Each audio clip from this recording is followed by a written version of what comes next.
commerçants, industriels. Pour augmenter la visibilité de votre entreprise, affichez-vous sur sitadakar.com. Pour vos clips publicitaires, votre site internet, vos films d'entreprise, contactez LS de Lori sur sitadakar.com, le magazine tout en vidéo qui parle aux Sénégalais partout dans le monde.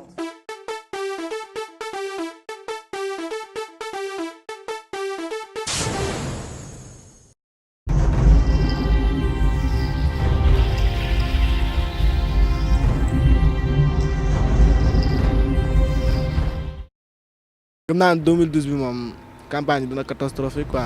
ñoom candidat yëpp ku nekk mu ngi wax sax mu ngi diggee daal mais ci biir loolu nañ fexe ñun jeunesse diggé yi ñu def ñu respecté ko. ñu ko mën a def quoi donc xam nga politique la majorité li nga xam ne moom la ñuy wax lépp ay fen la quoi. Mais est-ce qu'il y a campagne électorale? C'est la question que je me pose.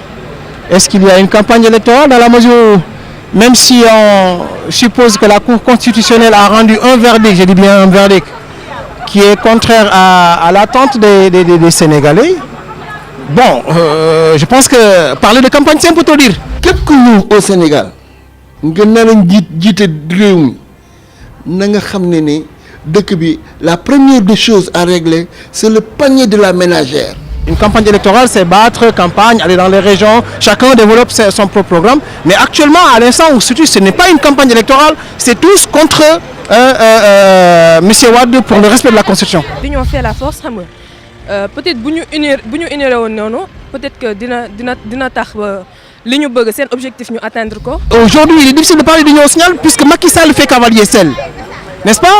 Et que l'union, ce serait extraordinairement grave de le dire, dans la mesure où, même au niveau de l'opposition, il y a des plans on sait qu'il y a des candidats qui ne méritent pas leur nom. Il y a des plans qui ont été balancés dans l'opposition par le pouvoir en place.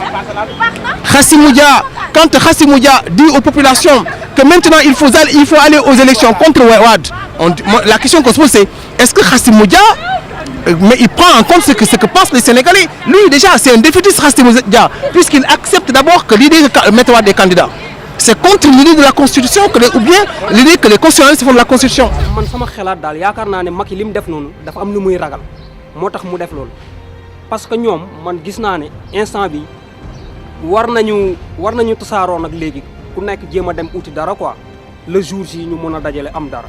bu ñu waxee ci ñoom leaders yi ñoom yëpp ñi booloo parce que Macky il était dans le mouvement M23 bon mais actuellement sénégalais yi gis nañu ni mu demee ndax mu ngi ci wala nekku ci. parce que man dama gis na Macky Sall li muy taxalikoo ak ñoom am na lu muy dil bu muy def ak Abdoulaye Wade moo tax. donte man la noonu laay def ndax nit dafa war a nekk franc ak lui-même ndaxte kenn def campagne pour l'autre ku nekk sa bopp nga tax rek campagne kon nag sooy campagne defe naa ne campagne ak sa bopp moo gën a franc def loo xam ne gëmoo ko ndaxte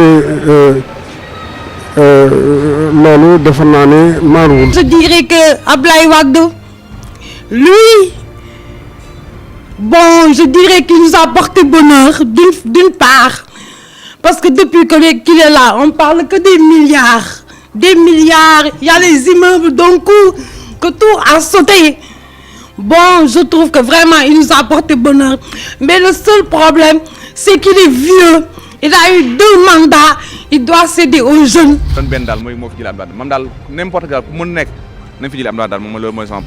Il n'y a pas d'union et je vous jure qu'on va vers des élections extraordinairement dangereuses. Abdoulaye Wade, c'est un homme très difficile à gagner parce qu'il a toujours des stratégies. C'est lui qui a toujours le dernier mot. Et les Sénégalais doivent être vigilants parce qu'il peut voler les élections à tout moment. Ousmane Ngom ne va pas,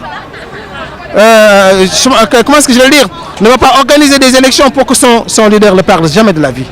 Ils ne sont pas dans cette mouvance-là, mais il doit faire un forcing au niveau de la Constitution, c'est pour gagner les élections. Et par tous les moyens, il les remportera. Et l'opposition qui est là n'acceptera jamais que Wade remporte les élections, puisque l'opposition ne suppose pas, n'accepte pas que Wade soit candidat. Vous voyez un peu? Donc on va vers des lendemains incertains. On a besoin d'une opposition unie pour faire face à Abdoulaye Wade, parce qu'Abdoulaye Wade, c'est un grand politicien, c'est une bête politique.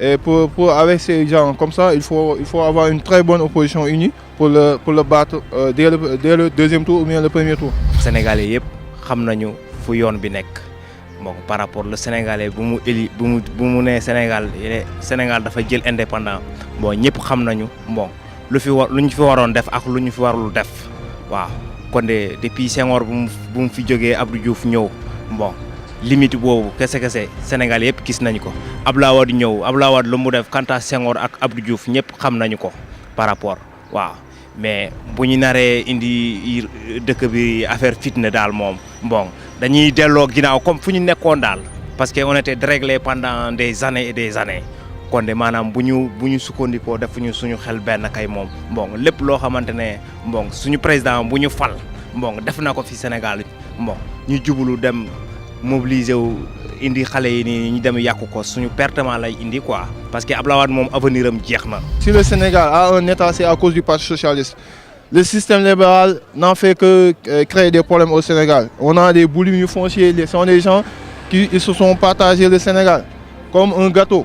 Alors que le Parti socialiste, ceux qui l'ont volé, même en 40 ans, le PDS l'a volé en 10 ans. Idrissa Seck non mënu ma ko gëm Macky Sall mënu ma ko gëm waa PS moom jarul ñuy wax parce que ñoom mënuñu toog suñu réew mi quoi parce que gis nañ leen fi def ba pare ñun ñëpp teg nañ ci suñu bët mais mën na ne Abdoulaye Wade moo leen formé comme même jigéen la ñuy yor doom ja bàyyi la. Macky moom mënu maa sori ci moom parce que dafa am benn mot bu mu waxoon ci chauffeur noo ko doon dégg chauffeur non tolérance. Dans les manifestations de l'opposition, on ne connaissait pas du Madian, elle ne participait pas, alors qu'aujourd'hui, elle est près de l'opposition et s'en réclame, alors que c'est des pions qui ont été introduits dans l'échiquier par le pouvoir en place, ça les gens savent. Il y a des gens qui sont là, qui peuvent être président, le remplacer, comme disons Macky Sall, bon, Tanor aussi, bon, dire, mais surtout pas de femmes, hein. Surtout pas de femmes parce que góor muy jiite jigéen mënu jékki-jékki jigéen di jiite dëkk loolu fan lañ ko mës a gis. Diouma Dieng Diakhaté, elle n'a pas sa place dans la politique. Est-ce que comment on voit? Elle fait du stylisme, elle n'a qu'à rester avec son stylisme. Moustapha Niasse daal laa gis ne moom mooy nit nga xamante ni situation Sénégal léegi war na ko mun a régler. sama candidat la xam et puis di ko ñaanal Idrissa Seck moo jël réew mi c'est ça déjà njiitu réew mi turam firneel na ko daal souhait bi daal. voom daal yàlla na réalisé wu. je vote Abdoulaye Wade 100% soppi rek waaw ndax opposition bi gis ma si loo xamante ne wan nañ ko loo xamante ne ñu daan nañ leen voté góor gi international. Mon candidat c'est Ousmane Tanor Dieng. Pour moi c'est le meilleur des candidats vu l'expérience qu'il a accumulée pendant 40 ans en étant le chef de cabinet de Senghor et secrétaire général du Parti socialiste et a travaillé avec Abdou Diouf. man de maa ngi ci nguuru Lay Wade bi comme moom il a presque beaucoup fait ici maa ngi ci kontaan peut-être dina gën a avancer et tout xam nga dina gën a yokk li mu defoon et tout mais d'autre part ñeneen ñi présenté wóoluwuma leen parce que moo leen ëpp expérience. ñun dañu am kilifa li suñ kilifa rek foofu lay taxaw. jàmm lañuy kii yem suñu déglu kilifa di Serigne Cheikh Mat Lay xalifa général des mourides lu wax rek ñun ci loolu donc lan wéer suñu bopp xool na feneen. Seulement parfois c'est les policiers qui provoquent les militants du M23. manifestation yi ñu def place de l'Obélisque xam nga bu yóbboo gars yi bañ fa mën a dem quoi parce que xam nga ñëpp gis nañu après conséquences yu muy am quoi xam nga ñii dañ fay gaañu ñii dañ fay dee xam nga après. c'est nous les perdants nous les jeunes. M23 fépp fu mu taxaw rek maanaam dañuy yeew fitna quoi comme par rapport non lu ñuy waxuma kenn gëmu ko quoi mais maanaam ñoom fu ñu taxaw rek fitna moo fay yeewu quoi. nan daw ci loolu baaxul parce que ñooñu di leen jiite loolu noonu ñoom seen i doom peut-être ñoo ngi France ñii ñoo ngi États-Unis ñii ñoo ngi jàng feneen ñun ñoo ngi fii nii di jàng di rey suñu bopp comme dara jarul quoi nga nekk ci M23 dem l'Obélisque di reyante foofu noonu say waajur yi di ko gis xam nga di tiit. xam nga nan xool suñuy waajur sax au moins te xam ne jarul ko quoi ay élection président yooyu noonu jarul nekk fii di tour ay deret ak leneen. M23 bii ñuy wax nii lu ñu xam ne ni on peut plus l'enlever au Sénégal parce que ñooñu ils sont là pour les pauvres quoi oui pauvres c'est M23 c'est la voix des pauvres et puis nañu def lépp nag pour que M23 bi futur présidentiel après les élections nous avons un candidat à l'Assemblée nationale pour régler le problème du pays. Abdoulaye Wade a 85 ans donc tu peux pas être âgé et rester encore au pouvoir, c'est impossible. Donc je demande à Wade s'il peut partir tranquillement comme Diouf l'a fait en 2000.